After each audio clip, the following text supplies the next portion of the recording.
Alhamdulillahi ahyana ba'dama amatana wa ilaihi nusur. Asyhadu an la ilaha illallah wa asyhadu anna Muhammadan abduhu wa rasuluh. La nabiyya wa la rasul ba'da. Allahumma shalli wa sallim ala nabiyyina Muhammadin wa ala alihi at-tahirin wa sahbihi ajma'in wa man tabi'ahum bi ihsanin ila yaumiddin.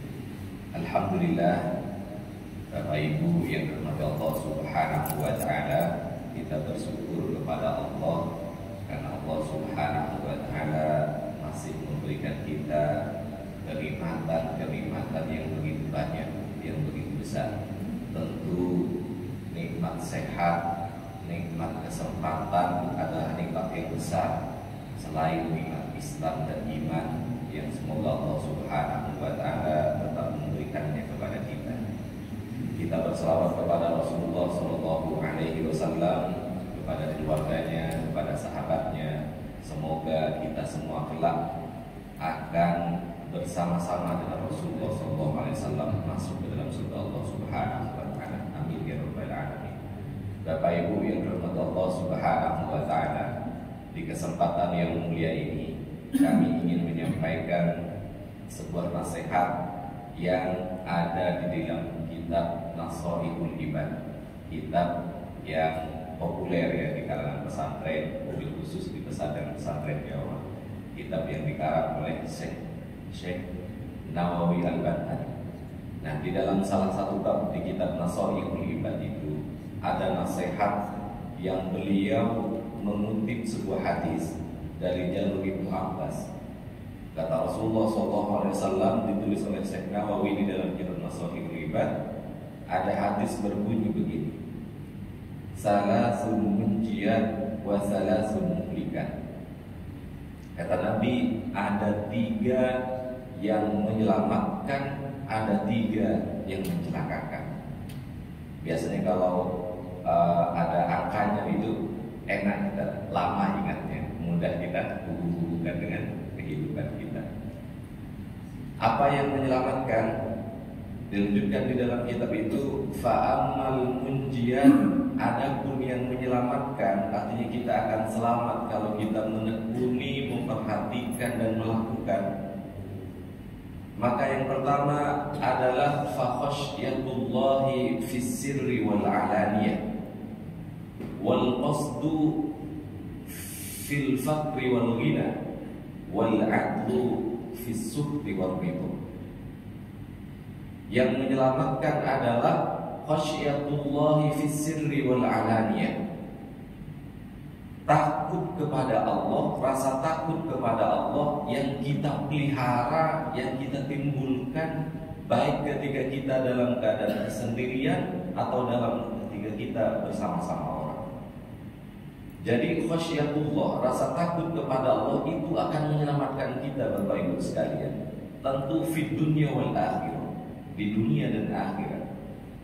Dan ini memang ketika kita resapi, ketika kita renungi, orang, mohon maaf, yang melakukan maksiat saat itu sedikit atau bahkan tidak ada rasa takutnya kepada Allah. Tidak mungkin kita sebagai pejabat misalnya mau korupsi, di saat bersamaan kita takut kepada Allah. Tidak mungkin kita, mohon maaf, mengganggu istri orang, bermaksiat misalnya, kalau rasa takut itu ada di dalam dada kita. Maka rasa takut inilah yang mau kita pupuk, mau kita timbulkan dimanapun kita berada. Biasanya Bapak Ibu sekalian, kalau kita lagi banyak orang begini di masjid, takut kita, ingat kita kepada Allah. Tapi kalau kita sudah sendirian, merasa tidak diawasi, tidak ada orang melihat, apakah kita akan tetap sama takut kepada Allah? Apakah sama rasa takut kita kepada Allah ketika sendiri dan lagi banyak orang? Gampang misalnya mengukurnya.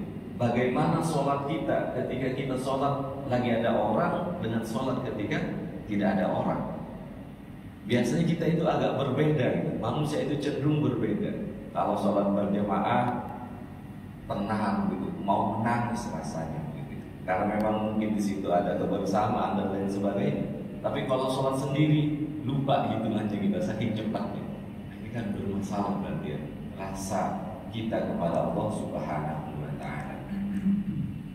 Padahal di dalam sebuah hadis Rasulullah SAW menyampaikan nanti di padang mahsyar ketika orang digambarkan di Al-Quran itu sudah tidak peduli lagi yauma yafirul mar'u min akhi, sudah tidak ada ikatan persaudaraan, wa ummihi wa abi, ibu bapak sudah tidak dipedulikan, wa sahibatihi wa bani, apalagi hanya sekedar teman.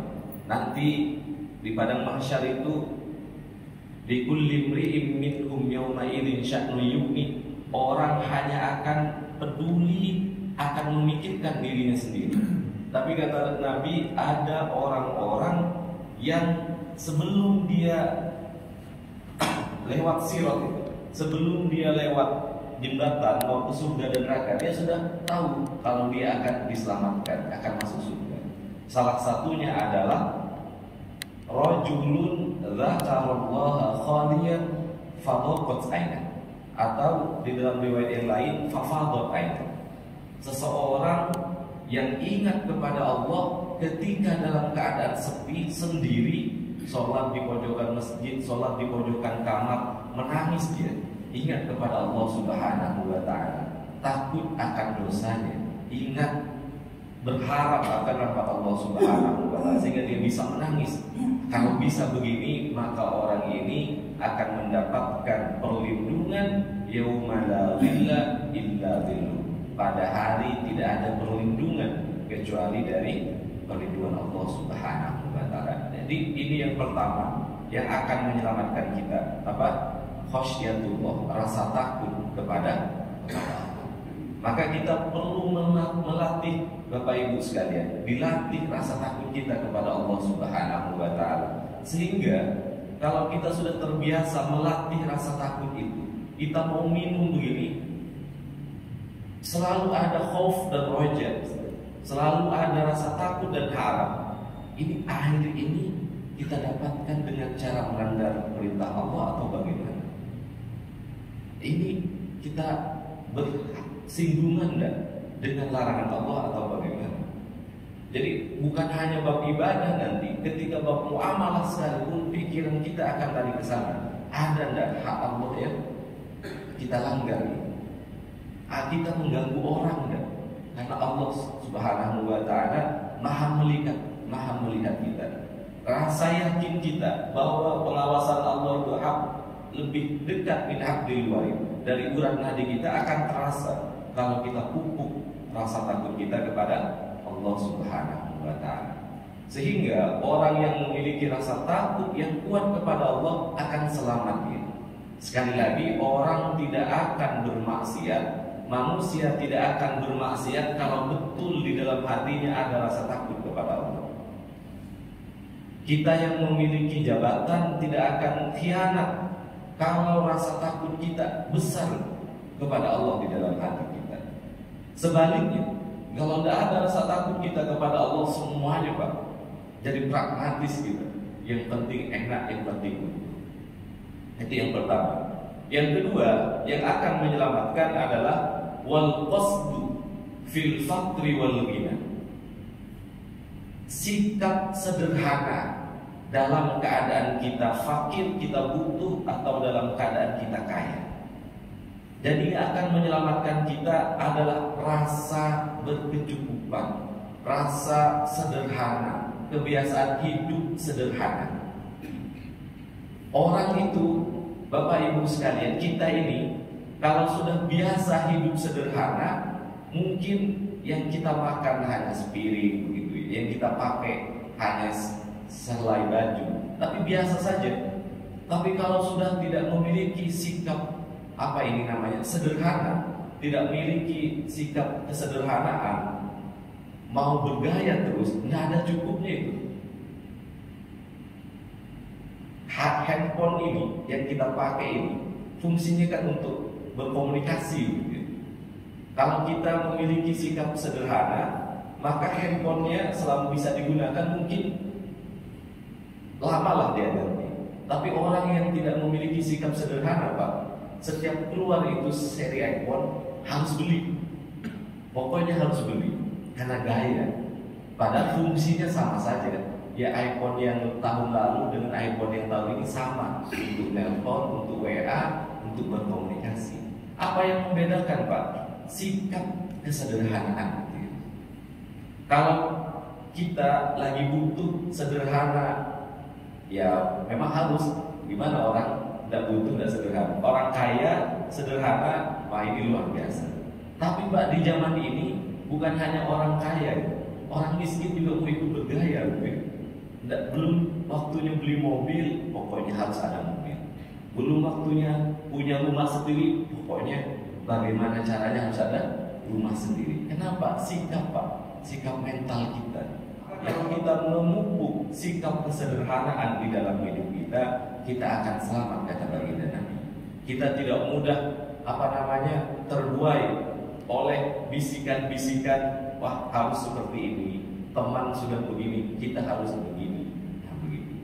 Dan kenikmatan hidup itu, Pak, di dalam sikap sederhana. Ketenangan hidup itu di dalam sikap sederhana. Jadi banyak sedikit uang itu urusan lain, Pak. Bisa jadi orang yang banyak hidupnya, banyak uangnya, bahagia, tenang hidupnya, bisa jadi. Bisa jadi juga orang yang sedikit uangnya bahkan tidak punya, ya tenang, ya senang hidupnya, bisa jadi. Jadi tidak menentukan itu sedikit atau banyaknya. Yang menentukan tenang, bahagia, selamat itu sikap mental. Betapa banyak orang yang sudah banyak hartanya, Pak, dia justru terkekang. Harta yang banyak itu menjadikan hidupnya tidak tenang karena dia pikirannya bagaimana harta ini terus ada, bahkan terus nambah. Bahkan, Pak, mohon maaf, terkadang orang yang ditangkap KPK itu, bukan terkadang mungkin ya, semua yang ditangkap KPK itu, Pak, orang kaya, orang banyak uangnya itu. Tidak ada orang sedikit uangnya ditangkap KPK. Yang ditangkap itu ya bupati, gitu, DPR, pejabat, eselon, gitu, yang biasa-biasa dan dilirik juga sama KPK. Tapi bukan berarti orang yang tidak punya uang itu, Pak, lebih tenang dalam urusan keduniawi. Terkadang justru yang lebih cinta kepada dunia itu, Pak, orang yang tidak punya uang. Karena pikirannya mau uang terus, nggak punya juga. Jadi ini bisa jadi ya, bukan urusan sedikit atau banyaknya, tetapi sikap mental kita yang mau dibangun. Banyak itu ya bagus, Pak. Orang Islam banyak uangnya, kaya, bagus, bahkan harus. Kalau nggak punya uang, bagaimana mau umroh? Kalau nggak punya pekerjaan, bagaimana mau sedekah? Kalau nggak punya kelebihan harta, bagaimana mau haji? Haji itu ibadah yang berkaitan selain dengan ya keimanan, kesehatan, dana juga, Pak. Padahal itu rukun Islam kita. Tapi intinya bukan pada sedikit dan banyaknya harta kita akan hidup tenang, kita akan hidup bahagia. Cari harta yang banyak sebagai wasilah untuk kita selamat di akhirat. Kan begitu perintah di dalam Al-Quran. Wabtaghi fima atakallahu daral akhirah wa la tansa nasibaka minad dunya. Tujuan hidup kita akhirat, tapi dunia jangan dilupa. Tetap kita harus memberi, kita harus berbagi dan lain sebagainya. Nah, sekali lagi, kalau sikapnya kita sudah biasa memposisikan hidup kita sederhana, maka walaupun banyak kita tidak kaget. Sedikit hilang, bahkan hilang sekalipun kita tidak risau. Gitu. Jadi itu yang kedua, sikap sederhana, sikap sederhana ini akan menyelamatkan kita. Kemudian yang menyelamatkan yang ketiga adalah wal adlu fisukti waridho, bersikap adil di dalam keadaan kita marah, dalam keadaan kita ridho, kita senang. Gitu. Adil itu kan biasanya berkaitan dengan kepemimpinan, Pak ya. Akhir-akhir ini tentu namanya adil itu berkaitan dengan kepemimpinan. Mungkin 1-2 pekan bahkan 1 bulan ini hampir semua orang itu, Pak, pembicaraannya pilpres gitu kan. Yang biasa itu politik, yang guru, bahkan yang ustadz sudah ikut juga ngomong-ngomong pilpres karena memang asik mungkin, Pak. Penting juga yang mau dipilih pemimpin negara gitu. Jadi koalisinya berubah tiap hari, yang hari ini teman besok jadi musuh, bisa jadi besok balik lagi. Maka ada habisnya itu Pak, bicara itu. Intriknya luar biasa, ada yang caci maki dan lain sebagainya. Jadi itu mungkin ranah lainnya karena saya tidak begitu ahli begitu. Tapi adil itu berkaitan dengan kepemimpinan biasanya. Dan susah Pak, jadi pemimpin itu susah, harus adil. Apa kata Nabi? Kullukum ra'in wa kullu ra'in mas'ulun an ra'iyatihi. Setiap kalian adalah pemimpin dan setiap pemimpin akan dimintai pertanggungjawaban terhadap apa yang dia pimpin. Bayangkan Pak, Indonesia ini 300 juta orang rebutan dimintai pertanggungjawaban atas nasib 300 juta. Kalau mikir ke situ mungkin mundur itu Pak ya. Betul nggak saya siap jadi presiden? 300 juta Pak, di akhirat nanti dimintai pertanggungjawaban. Ada nggak yang tidak diterima? Tapi di saat bersamaan, kalau dia memang layak, harus tampil sebagai pemimpin. Karena itu kewajiban juga. Tetapi adil. Nah, yang ingin saya sampaikan, kita semua ini Pak, belum nyalon, belum nyapres, ternyata kita semua ini adalah presiden. Minimal presiden di negara kecil yang bernama keluarga. Saya presiden, mungkin menterinya istri, rakyatnya anak saya, dan saya akan dimintai pertanggungjawaban oleh Allah atas keluarga yang saya pimpin ini. Kita ini pemimpin Pak, bahkan adik-adik yang belum menikah pemimpin juga, pemimpin untuk dirinya sendiri. Hadis yang biasa dibacakan, yang saya bacakan tadi, kullukum ra'in wa kullu ra'in mas'ulun an ra'iyati. Masih ada kelanjutannya. Wal amir ra'in, pemimpin negara itu, pemimpin kelompok itu, pemimpin atas rakyatnya, akan dimintai pertanggungjawaban atas semua rakyatnya. Ada ndak yang terzalimi dan lain sebagainya. Nabi melanjutkan warrajul ra'in an ahli baiti. Seorang laki-laki itu pemimpin dari keluarganya. Apakah keluarganya diarahkan untuk beribadah atau keluarganya diajarkan untuk beribadah atau tidak? Bahkan kata Nabi, wal mar'atu ra'iyah, perempuan itu pemimpin atas kehormatan suaminya, atas tarbiyatu auladi, pendidikan anak-anaknya. Kemudian Nabi tutup, fakullukum ra'in wa kullu ra'in mas'ulun an ra'iyati.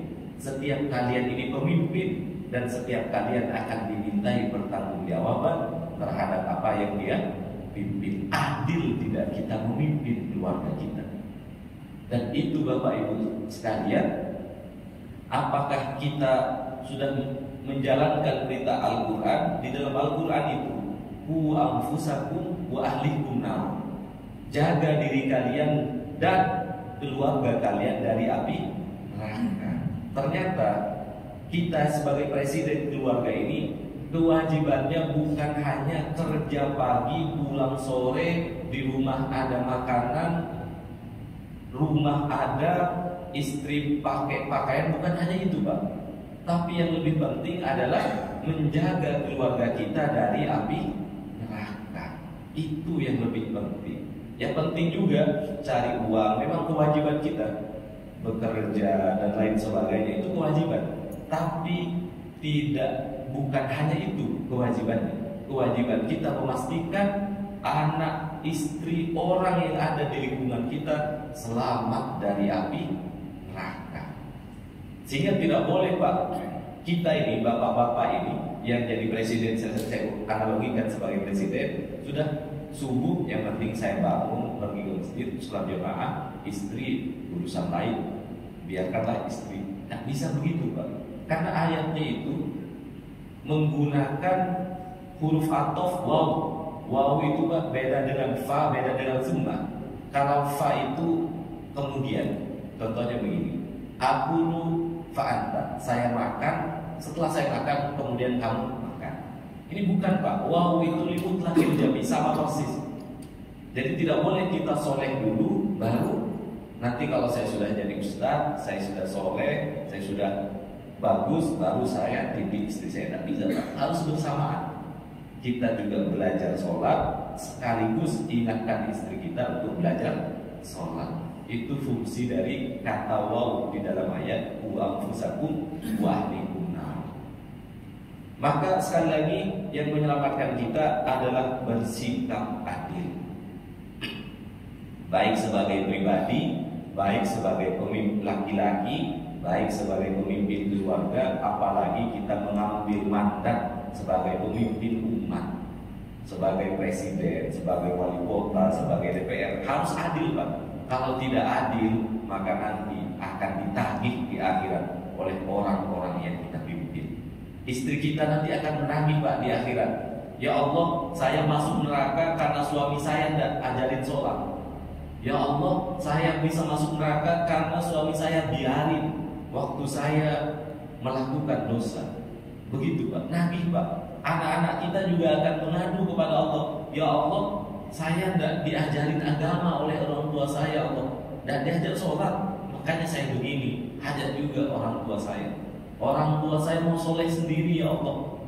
Maka hajat juga sama-sama saya, ya Allah. Dan di akhirat sudah tidak peduli, Pak. Tidak ada itu hubungan keluarga nanti. Sudah cari selamat diri masing-masing. Nah, maka mari kita pelihara rasa keadilan di dalam diri kita, selalu berbuat adil. Adil itu, Pak, di dalam kamus bahasa Arab biasanya al-adlu wa syai'in fi mahalli, meletakkan sesuatu pada tempatnya. Apapun, meletakkan sampah bukan pada tempatnya, tidak adil berarti, karena dia orang zalim. Wa syai'in ghairu mahalli zalim. Zalim lawan adil itu zalim. Dan di Al-Qur'an banyak wallahu la yuhibbul zalimin. Allah tidak menyukai orang-orang yang berbuat zalim. Itu yang menyelamatkan. Ada 3 yang menyelamatkan. Kemudian ada 3 yang mencelakakan. Yang menyelamatkan tadi mari kita pelihara rasa takut kepada Allah, sikap sederhana, dan selalu berbuat adil, baik dalam keadaan kita ridho atau dalam keadaan kita tidak ridho. Kemudian ada 3 juga yang mencelakakan. Apa kata Nabi yang mencelakakan? Fa'ammal muhlikat, adapun yang mencelakakan, yang pertama fasuhun muto, rasa kikir yang ditaati, rasa kikir yang dibiarkan. Kenapa begitu ya? Redaksinya kikir yang dibiarkan. Karena ternyata, Pak, sifat alamiah kita ini kikir, pelit. Sifat alamiah manusia itu pelit. Tidak ada orang lahir dalam keadaan dermawan, tidak ada. Rasa kikir itu menjadi sifat. Sayang harta, sayang akan dunia itu, suka dunia, itu menjadi sifat bawaan manusia. Itu yang tidak boleh diikuti, tidak boleh ditaati. Jangan dibiarkan, Pak, apalagi dipelihara. Contoh, Pak, kalau kita masih ragu kalau kita memiliki sifat alamiah sebagai orang yang pelit. Kalau kita punya uang 100.000, 100 lembar uang 1000-an, kemudian ada pengemis datang, mudah, Pak, kita keluarkan 1 lembar itu. Tapi kalau kita punya uang 1 juta, 10 lembar uang 100-an, ada pengemis datang, pas dilihat merah semua uangnya, mikir itu, Pak, aduh, kasih gak ya? Padahal punya 100.000 mudah ngasih, punya 1 juta tambah susah, tambah kaya tambah pelit. Contoh lain misalnya, kalau dulu saya di kampung itu pasti anak-anak itu pelihara ayam. Ada tetangga minta anak ayam pitik itu, minta anak ayam karena ayam itu 12 misalnya, 10 anak ayam diminta tetangga. Nah, kasih adikmu 1 ya, dia dipelihara. Mudah, Pak, kita kasih anak ayam. Coba kalau kita punya 10 sapi, Pak, tetangga minta sapi kita, minta sapinya ya mau dipelihara.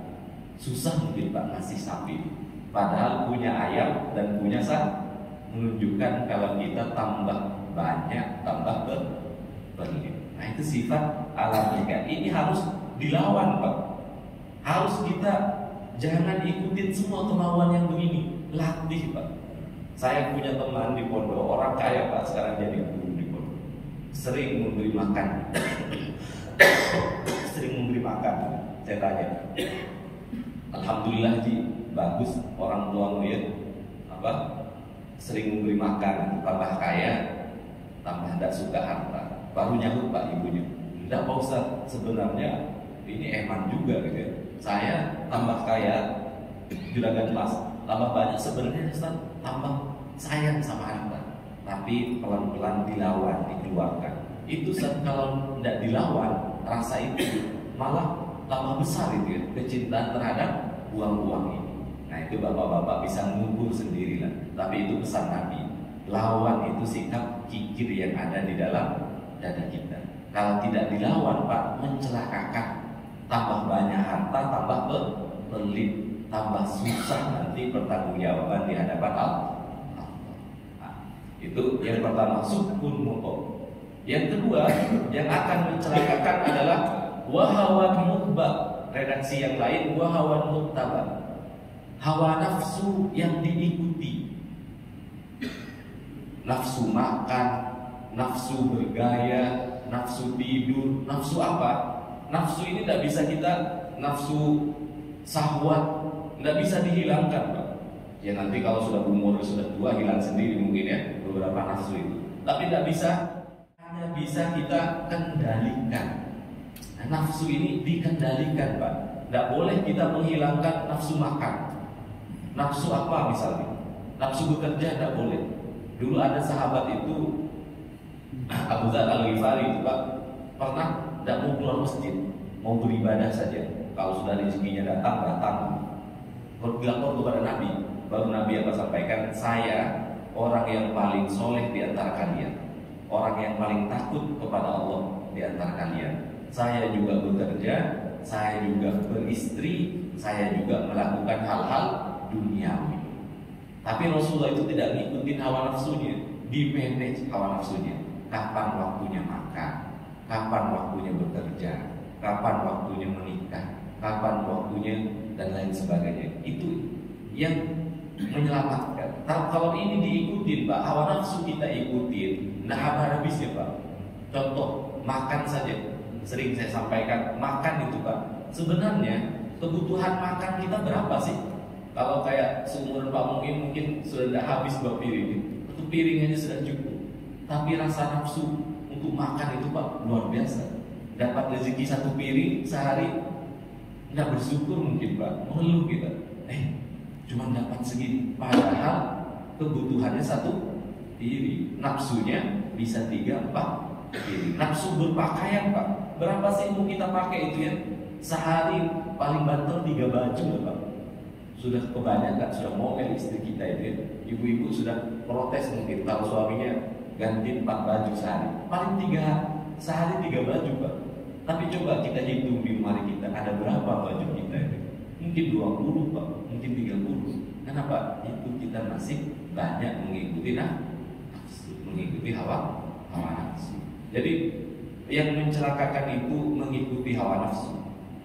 Apa kata Nabi Yusuf ya kalau di dalam Al-Quran itu, wa ma ubarri'u nafsi inna nafsa la'amaratu bisu. Nafsu itu cenderung menyuruh kita kepada yang jelek.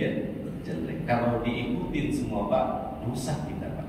Kalau mengikuti hawa nafsu. Jadi itu yang kedua. Yang pertama yang fa'amal muhlikat sukun muto wahawan mutba atau wahawan muttaba. Yang ketiga yang akan mencelakakan wa ijabul mar'i binafsi, seseorang yang membanggakan dirinya sendiri. Ini mencelakakan Pak. Kita dapat cerita dari kecil misalnya, betapa hebatnya itu iblis Pak. Betapa hebatnya itu iblis. Bahkan di dalam riwayat yang kata para ulama, ada yang mengatakan hasan, ada yang mengatakan dhaif ya. Tidak ada sejengkal tanah pun di bumi ini yang tidak dijadikan tempat sujud oleh iblis. Saking hebatnya itu iblis Pak. Bahkan dia lebih banyak ilmunya daripada malaikat Pak. Tapi apa ujung-ujungnya? Dia dikeluarkan dari surga, diharamkan masuk surga, dipastikan abadi di dalam neraka. Kenapa sebabnya? Apa sebabnya iblis bisa begitu? Karena dia menyombongkan, membanggakan dirinya diri. Ketika Allah suruh dia menghormati Adam, apa kata iblis? Khalaqtani min nar wa khalaqtahu min tin. Loh, kok harus hormat kepada Adam? Aku loh diciptakan dari api, Adam diciptakan dari tanah. Awal sikap membanggakan diri itulah yang menyebabkan si iblis sombong, bahkan berani menentang Allah. Ini yang paling bahaya, Pak. Caranya bagaimana agar kita tidak mudah membanggakan diri kita, terutama Pak, yang kata Ibnu Athaillah, orang sering sering kepleset, ketelingsut itu Pak. Bukan dibahasakan, tapi hati Pak, merasa bangga dengan amal ibadahnya.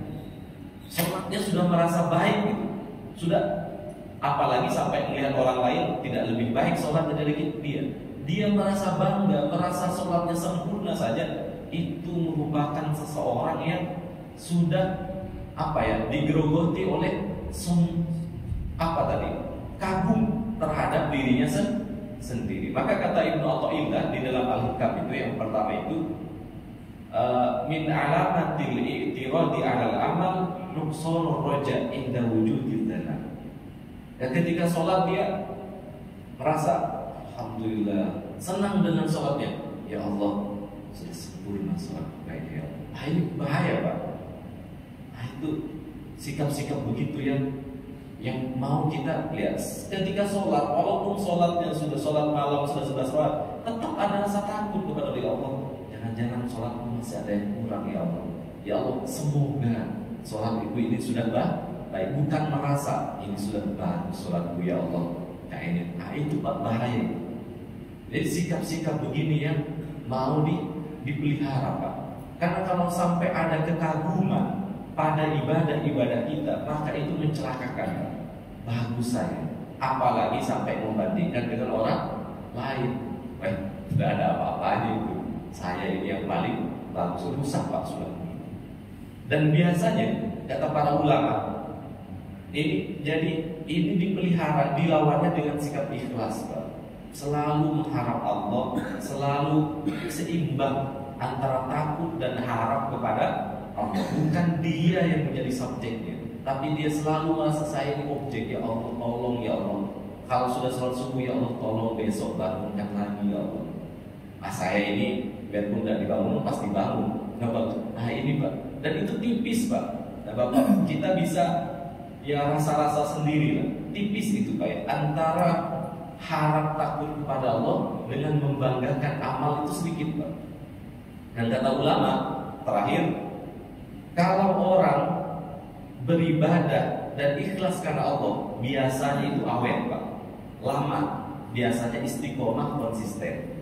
Bukan hanya ibadah, hal-hal yang lain juga, amal-amal yang lain juga akan demikian. Ada salah satu contoh Pak. Dulu Imam Malik itu mengarang kitab Al-Muwatta. Al-Muwatta itu kitab hadis pertama yang ditulis terstruktur begitu Pak. Belum ada kitab hadis ditulis seperti Al-Muwatta. Imam Malik itu kelompoknya.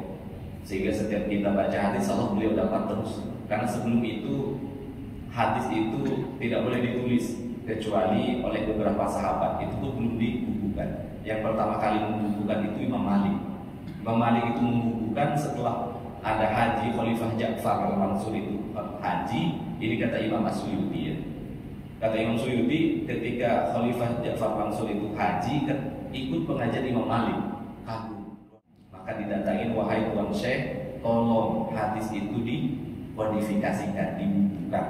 Khawatir hilang orang-orang seperti Anda, nanti bisa hilang juga hadis. Awalnya Imam Malik tidak mau, kata beliau, Nabi saja tidak menyuruh kita membukukan, masa saya melakukan. Tapi setelah beliau pikir-pikir, usia sudah mulai menua, beliau sadar, iya, kalau saya meninggal, murid saya tidak banyak, siapa yang mau melanjutkan memegang hadis ini? Akhirnya beliau tulis Pak, lahirnya Al-Muwatta. Nah, ketika Al-Muwatta itu ditulis selesai, langsung Pak, orang itu ingin berguru semua ke Imam Malik. Salah satu Imam Syafi'i itu ya, sudah menghafal Al-Muwatta duluan, baru datang dari Gaza ke Tanah Haram. Nah, ada Pak orang yang merasa lebih alim dari Imam Malik. Ini yang menuturkan kisah ini Imam Suyuti, Imam Jalaluddin As-Suyuti di dalam kitabnya Syarah An-Nawawi, Syarah An-Nawawi.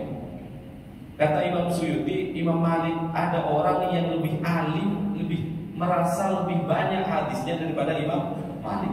Namanya Ibnu Abi Dabbi, sejaman dengan Imam Malik. Dia ketika melihat Imam Malik, orang nyari semua Imam Malik, ingin mendapatkan penjelasan dan membaca Al-Muwatta Imam Malik itu. Maka Abu Dhabi bilang, padahal lebih alim saya, lebih banyak tahu hadis saya daripada Imam Malik itu. Imam Malik buat Al-Muwatta, saya mau buat yang lebih besar, yang lebih bagus dari Al-Muwatta. Betul Pak, kata Imam Suyuti, Abi Dabbi ini buat Pak kitab yang lebih besar daripada kitabnya Imam Malik, dan jadi Pak, bahkan kata Imam Suyuti 10 kali lebih tebal daripada kitabnya Imam Malik. Tapi kata Imam Suyuti, jangankan di zaman saya, Imam Suyuti kan 7 abad ke-7 ya, 700-an. Jangankan di zaman saya, di zamannya Abi Dabbi sendiri tidak ada orang mau baca itu kitabnya Al-Muwatta'nya Abi Dabbi. Jadi di saat itu juga sudah tidak ada orang mau membaca kitab itu. Sedangkan punya Imam Malik sampai di zamannya Imam Suyuti sampai di abad 14 Hijriah sekarang Pak, orang semua ahli hadis pasti kalau nyari hadis nyari Al-Muwatta Ibnu Imam Malik. Apa yang membedakan kata Imam Suyuti? Punya Imam Malik mungkin lebih kecil, tapi ditulisnya ikhlas karena Allah.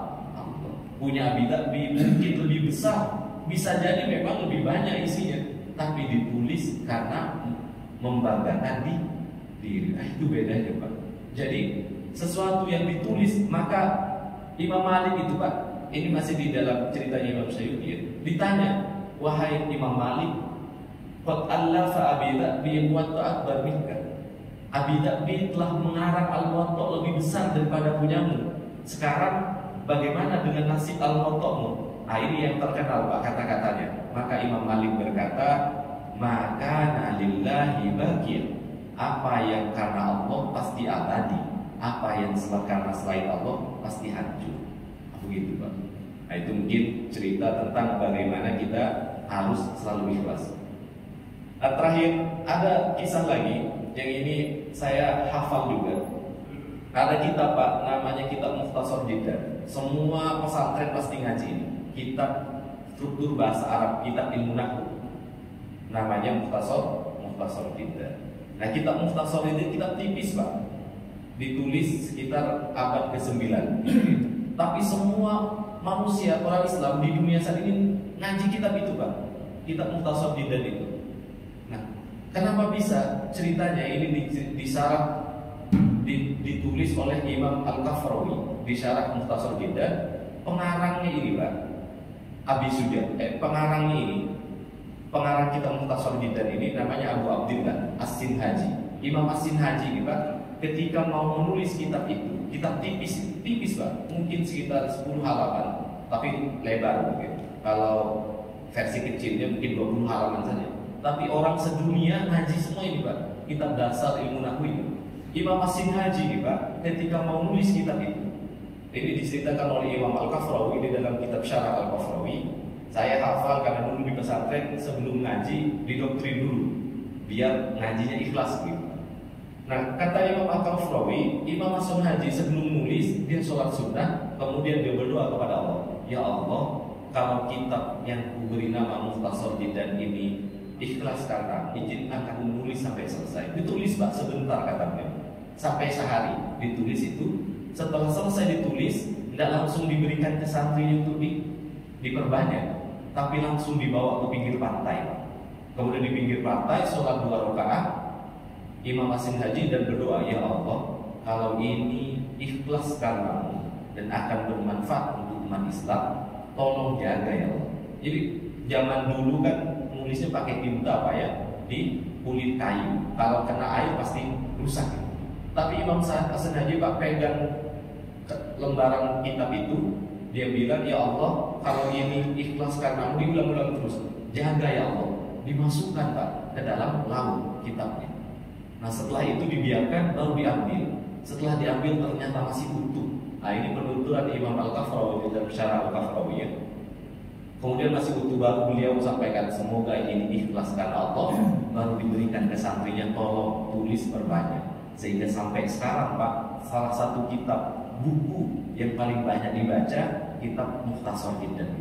Nah ini sekali lagi menunjukkan kalau itu karena Allah abadi, tapi kalau karena kebanggaan diri maka akan segera hancur. Nah ini untuk semuanya Pak. Kita bagaimana kita berkeluarga, kita milik menantu, karena Allah pasti abadi. Tapi kalau bentuk kebanggaan bisa jadi cepat hancur, cepat selesai. Mungkin itu yang dapat kami sampaikan. Mohon dimaafkan kalau ada hal-hal yang kurang. Ada 3 yang menyelamatkan, ada 3 yang mencelakakan. Semoga yang menyelamatkan bisa kita amalkan, semoga yang mencelakakan bisa kita hindari. Qul hadza wastaghfirun. Sekali lagi mohon maaf jika ada hal yang kurang berkenan. Saling beristighfar kepada Allah dan minta maaf kepada Bapak Ibu sekalian. Kita tutup dengan hamdalah dan doa kita. Alhamdulillahirabbil alamin. Subhanakallahumma wa bihamdika asyhadu an la ilaha illa anta astaghfiruka wa atubu ilaik. Allahumma la sahla illa ma ja'altahu sahla. Allahumma ij'alna ilman nafi'an wa amalan mutaqabbalan wa rizqan thayyiban. Wassallallahu ala nabiyyina Muhammadin walhamdulillahi rabbil alamin. Assalamualaikum warahmatullahi